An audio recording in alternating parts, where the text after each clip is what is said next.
ఆయన మాజీ మంత్రి, బీజేపీ ఎమ్మెల్యే, టీడీపీ నేతలతో ఉన్న విభేదాల కారణంగా ఆయన దీక్షలకు కూడా సిద్ధపడ్డారు. అయితే ఆయన నియోజకవర్గంలో పరిస్థితులు ఇప్పుడు చాలా విచిత్రంగా మారిపోయాయి. టీడీపీ, బీజేపీ నేతల మధ్య విభేదాలు నియోజకవర్గంలో పరిస్థితులను గందరగోళంలోకి నెట్టేశాయి. రాష్ట్రంలో బీజేపీ గెలిచిన మరో 4 నియోజకవర్గాలు ఉన్నాయి. కానీ అక్కడెక్కడా ఇటువంటి పరిస్థితులు నెలకొనలేదు. మాణిక్యాలరావుకు మంత్రి పదవి దక్కడం అక్కడి టీడీపీ నేతల్ని నివ్వెరపరిచిందా? ఆయన ఎదుగుదల తమకు అడ్డంకిగా మారుతుందని భావించారా? తన పురోగతికి టీడీపీ నేతలు అడ్డుపడుతున్నారని మాణిక్యాలరావు భావించారా? 2 పార్టీలు విడిపోయినా నేతల మధ్య విభేదాలు ఎందుకు సద్దుమణగలేదు?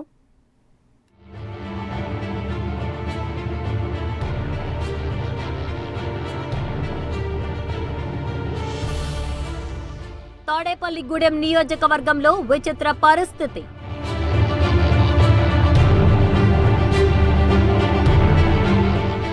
బీజేపీ, టీడీపీ నేతల మధ్య బద్ధవైరం.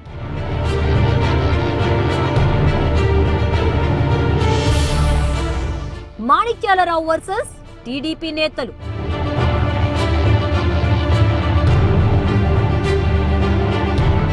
చాప కింద నీరులా ప్రచారం చేసుకుంటున్న వైసీపీ నేతలు.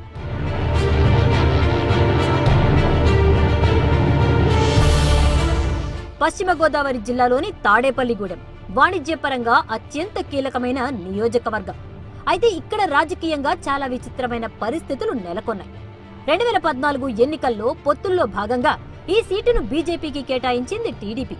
ఇక్కడ నుంచి బీజేపీ అభ్యర్థిగా పైడికొండల మాణిక్యాలరావు విజయం సాధించారు. మాణిక్యాలరావుకి మంత్రి పదవి కూడా దక్కింది.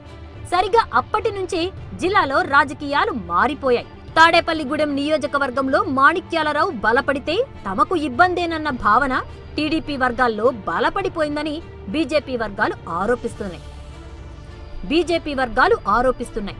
దాంతో నియోజకవర్గంలో చేపట్టే కార్యక్రమాలకు ప్రోటోకాల్ పాటించకుండా ఎమ్మెల్యేకు కనీస మర్యాద ఇవ్వలేదన్నది మాణిక్యాలరావు వర్గం వాదన.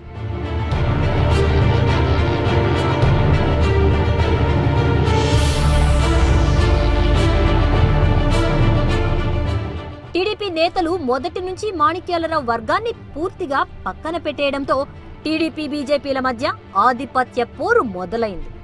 తాడేపల్లిగూడెం మున్సిపల్ చైర్మన్ బొలిశెట్టి శ్రీనివాస్, జిల్లా పరిషత్ చైర్మన్ ముళ్లపూడి బాపిరాజులు ఒక్కటయ్యారు. ఈ ఇద్దరి వర్గానికి, ఎమ్మెల్యే మాణిక్యాలరావు వర్గానికి మధ్య పచ్చగడ్డి వేస్తే భగ్గుమనే పరిస్థితి నెలకొంది. టీడీపీ, బీజేపీల మధ్య సఖ్యత ఉన్న రోజుల్లోనే ఇక్కడ బీజేపీ, టీడీపీ వర్గాలు ఒక్కరితో ఒకరు తీవ్రంగా కలహించుకునే పరిస్థితి నెలకొంది. తాడేపల్లిగూడెంలో నేతల విభేదాల విషయం ముఖ్యమంత్రి వరకు వెళ్లింది.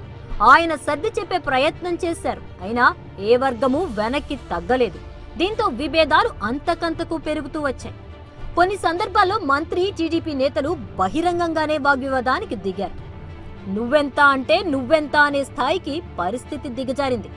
మాణిక్యాలరావు దీక్షలకు కూడా సిద్ధపడ్డారు. నియోజకవర్గాన్ని తమ ఎమ్మెల్యే అభివృద్ధి పదంలో నడిపించారని ఎమ్మెల్యే అనుచరులు చెబుతున్నారు. ఇవాళ వేసినటువంటి సిమెంట్ రోడ్లు కానీ, అనేక డ్రైన్లు కానీ, విపరీతమైన డెవలప్మెంట్, ఇవాళ ఈఎస్ఐ హాస్పిటల్, రైతు బజారు, అలాగే స్విమ్మింగ్ పూల్, పిల్లలు చనిపోతున్నారు, అనేక కార్యక్రమాలు విత్ రికార్డెడ్ ప్రూఫ్. వాళ్ళకి ఇద్దరికి దమ్ము ధైర్యం ఉంటే రమ్మనండి, ఓపెన్ ఛాలెంజ్. మంత్రి గారు అక్కర్లా, ఒక భారతీయ జనతా పార్టీ అసెంబ్లీ కన్వీనర్గా మేము సిద్ధంగా ఉన్నాం విత్ రికార్డెడ్ ప్రూఫ్స్. ఏదో వేగ్గా మాట్లాడేసి ఏం అభివృద్ధి చేయలేదని, అభివృద్ధి చేసింది మంత్రి మాణిక్యాలరావు గారు. గత 50 సంవత్సరాల చరిత్రలో ఏరోడమ్ సైట్లకి ప్రజల ఆకాంక్ష అది. తాడేపల్లిగూడెం నియోజకవర్గం అభివృద్ధికి అనేక చర్యలు తీసుకున్నట్టు చెబుతున్నారు మాణిక్యాలరావు. ఎంతో ప్రతిష్టాత్మకమైన నిట్ను తాను పోరాడి తాడేపల్లిగూడెంకు తీసుకొస్తే దానిని అడ్డుకునేందుకు మున్సిపల్ చైర్పర్సన్, జిల్లా పరిషత్ చైర్మన్ తీవ్రంగా ప్రయత్నించారన్నారు. కొందరి నేతలకు ఈ నియోజకవర్గం, ఈ జిల్లా అభివృద్ధి చెందటం ఇష్టం లేదని మాణిక్యాలరావు విమర్శిస్తున్నారు. ఈ ప్రాంతం అభివృద్ధి అంటే ఇష్టం లేని ఇంపోర్టెడ్ లీడర్స్, అంటే ఈ ప్రాంతం అభివృద్ధి చెందితే నాకేంటి అనే వ్యక్తిత్వం ఉన్న నాయకుల కారణంగానే నేనైతే భావిస్తున్నాను. ఈ అభివృద్ధి ఈ ప్రాంతం తాడేపల్లి జరగకూడదు, అలాగే ఈ జిల్లా అభివృద్ధి చెందకూడదు. ఈ జిల్లా పరిషత్తులో ప్రముఖ స్థానం అవ్వచ్చు, ఈ నియోజకవర్గంలో, ఈ జిల్లాలో ప్రముఖ స్థానంలో ఉండొచ్చు. అయినా ఇక్కడ కాకుండా నీ ఇన్వెస్ట్మెంట్స్ ఇంకో చోట ఉంటే అక్కడ అభివృద్ధి చెందాలని కోరుకునే భావం నీకు ఉండొచ్చు. ఏదైనా అభివృద్ధి నిరోధకులు అభివృద్ధికి మధ్యన జరిగే పోరాటమే తప్ప ఇది వ్యక్తిగతమైన వైరం కాదు. మాణిక్యాలరావు కనీసం కౌన్సిలర్ గా కూడా గెలవలేరని, ఆయన్ని ఎమ్మెల్యేగా గెలిపించిన ఘనత టీడీపీ నేతలదే అంటున్నారు జిల్లా పరిషత్ చైర్మన్ బాపిరాజు. మంత్రిగా ఎమ్మెల్యేగా ఆయన అనేక అక్రమాలకు పాల్పడ్డారని బాపిరాజు ఆరోపిస్తున్నారు. ఆ నిట్టు సంబంధించినటువంటి వెహికల్ కాంట్రాక్టులు, ఫుడ్ కాంట్రాక్టులు అందరూ నీ మనుషులకు ఇచ్చుకున్నావు, దోచుకున్నావు. ఎందుకు మాట్లాడుతున్నాం నిట్టు గురించి? నిట్టు మేము భూమి ఇచ్చాము, 2 సంవత్సరాల క్రితమే కాంపౌండ్ వాళ్ళు కట్టించి అప్పచెప్పాము. సిగ్గు లేకోకుండా ఒక పని 5 సంవత్సరాలకి ఒక గోడ కట్టి లోపల ఒక గది కట్టలేని మీరు చంద్రబాబు నాయుడు గారి గురించి మాట్లాడటం నిజంగా సిగ్గుపడాలి. నిజంగా నువ్వు రాజీనామా చేస్తానంటే సిగ్గుపడాలి. ఇక్కడ సిగ్గుపడాలి. తాడేపల్లిగూడెం నియోజకవర్గ ప్రజలు నీలాంటి అసమర్థుడిని ఎన్నుకున్నందుకు సిగ్గుపడాలి నిజంగా. మాణిక్యాలరావు దేవాదాయ శాఖ మంత్రిగా పనిచేసినప్పటికీ పశ్చిమ గోదావరి జిల్లాలోని ద్వారకా తిరుమల ఆలయానికి కమిటీని కూడా నియమించుకోలేని అసమర్థుడు అంటూ తాడేపల్లిగూడెం మున్సిపల్ చైర్మన్ బోలిశెట్టి శ్రీనివాసరావు ఆరోపించారు. తన సొంత అవసరాల కోసం దేవాలయం డబ్బులు వాడుకున్నారని విమర్శించారు. ఆ వెంకటేశ్వర గుళ్ళో డీజిల్ ఆయిల్ కార్లు కూడా కొట్టించాలంటే చిన్న తిరుపతి దేవస్థానానికి వెళ్ళి కొట్టించుకొచ్చిన పెద్ద మనిషి ఈ తాడేపూడిలో ఫంక్షన్ ఏం జరగాలన్న తిరుపతి దేవస్థానం నుంచి, కనకదుర్గ దేవస్థానం నుంచి ప్రసాదాలు తెప్పించుకున్న పెద్ద మనిషి, కూతురు పెళ్లికి దేవస్థానాల మీద తీసుకొచ్చిన పట్టీలు తెప్పించిన పెద్ద మనిషి నా వ్యక్తి గురించి మాట్లాడే అర్హత అతనికి లేదని చెప్తా ఉన్నాను నేను. ఒకవైపు ఎన్నికలు దగ్గర పడుతున్నాయి. అటు టీడీపీ ఇటు బీజేపీ 2 పార్టీలు ఒకరిపై మరొకరు విమర్శలు చేసుకోవడం మీదే దృష్టి పెట్టారు తప్ప నియోజకవర్గంలో ఎన్నికల సన్నాహాలకు సన్నద్ధమవుతున్న పరిస్థితి కనిపించటం లేదు. తాడేపల్లిగూడెంలో బీజేపీ టీడీపీల మధ్య వైరాన్ని తనకు అనుకూలంగా మలుచుకునే పనిలో పడింది వైసీపీ.